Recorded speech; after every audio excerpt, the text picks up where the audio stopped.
SP का अधिकार प्राप्त है, लेकिन सरकार इस चीज को मान नहीं रही है। जबकि संविधान के अनुच्छेद 372(1) के तहत 13(3) के तहत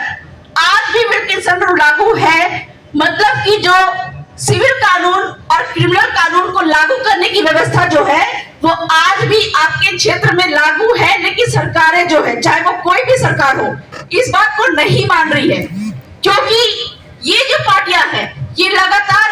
उन लोगों से बनी हुई है, संचालित होती है, जो कि सत्ता में बैठे हुए लोगों को संचालित करते हैं। मैं बात कर रही हूँ अडानी अंबानी कंपनी की,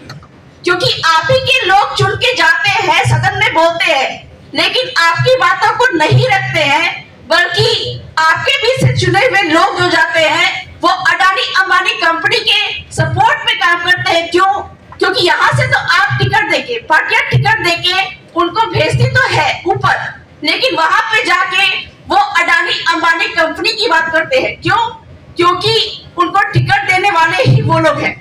लेकिन भारत आदिवासी पार्टी में यहाँ पे टिकट ऊपर की कमेटी से नहीं मिलता है, बल्कि यहाँ पे टिकट का निर्धारण होता है, जो नेता का निर्धारण होता है, जो जन जन के लाडले नेता का निर्धारण जो होता है वो आपके माध्यम से होता है। आप चुनेंगे और आपके बीच से चुनेंगे वो नेता, चूंकि आपके जल जंगल जमीन के कानून को जानता हो, आपके रूढ़ी प्रथा को जानता हो, और जितने भी झारखंड के आंदोलनकारी है, वीर शहीद है, उनके बारे में जानता हो, उनको ही टिकट दिया जाता है। ये विशेषता है भारत आदिवासी पार्टी की। यही कारण है कि 3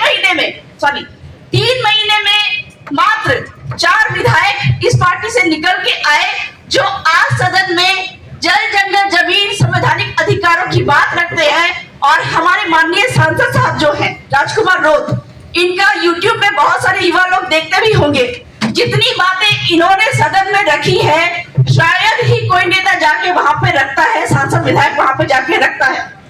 और एक विशेष बात मैं बताना चाहूंगी कि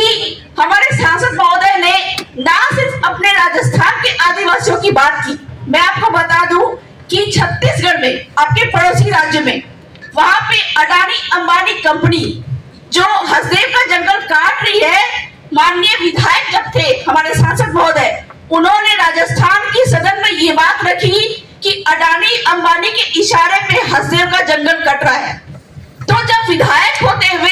वो दूसरे राज्य के आदिवासियों की बात रख सकते हैं, तो सांसद होते हुए वो पूरे देश के आदिवासियों की बात क्यों नहीं रख सकते हैं? कोल्हान के क्षेत्र के आदिवासियों का हित भला के लिए कानून क्यों नहीं बनवा सकते हैं, जो कि वो कर रहे हैं। ये पहली बार ऐसा हुआ है। पहले ही कहा जाए, सदन में बात रखने के दौरान हमारे सांसद महोदय ने, जो हमारे झारखंड की, यहाँ के आदिवासियों की लंबे समय से चलती हुई मांग है सरना धर्म कोड की, इसकी बात को वहां पे रखा है कि आदिवासियों की अपनी एक धर्म कोड, अपनी एक अलग पहचान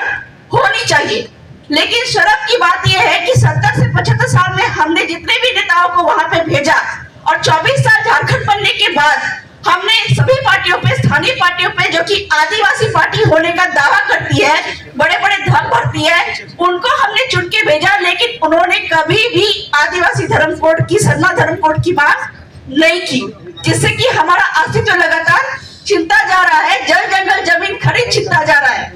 जहां हम बात करें हमारे खूंटी की,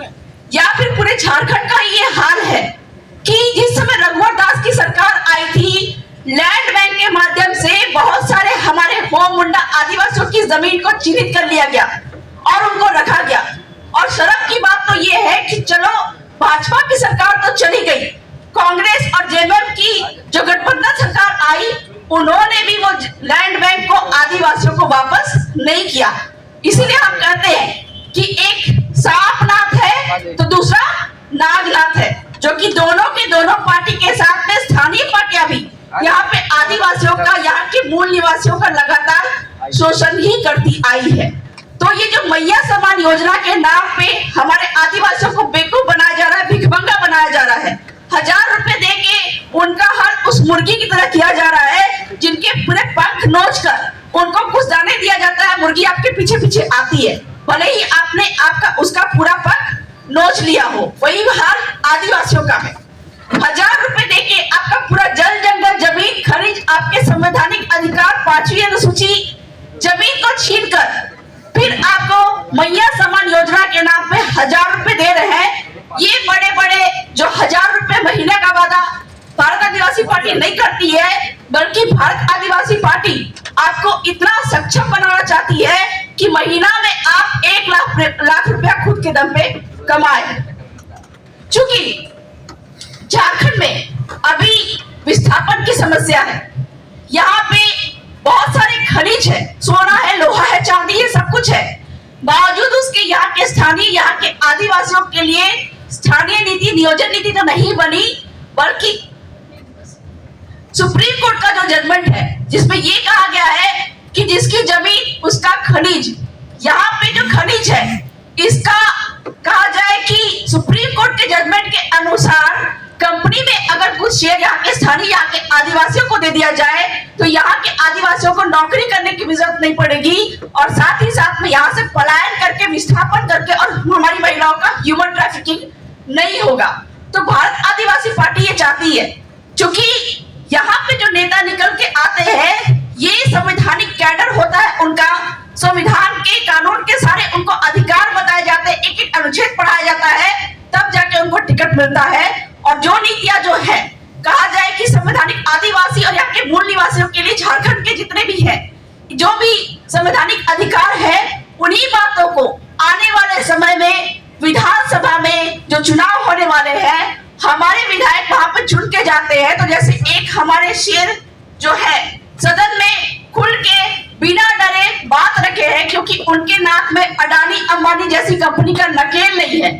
अडानी अंबानी कंपनी भाजपा कांग्रेस के हमारे नेताओं को जब भी वो आदिवासियों की बात करना चाहते हैं तब तक वो नाक में नकेल डाल के खींच देते हैं। ये नकेल भारत आदिवासी पार्टी में नहीं है, ये स्वतंत्र है, क्योंकि इसको आप चुन रहे हैं, ऊपर से कोई टिकट नहीं दे रहा है। तो मैं बहुत बहुत फिर से आपका स्वागत करना चाहूंगी और साथ ही साथ में आह्वान करना चाहूंगी कि अपने अधिकारों के लिए,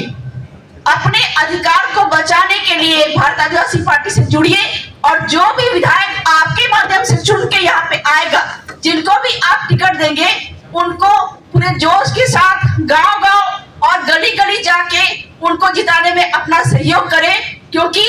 ये हमारी लड़ाई नहीं है, ये आपकी लड़ाई है। तो बहुत बहुत जोहार, जय आदिवासी, जय झारखंड। बहुत बहुत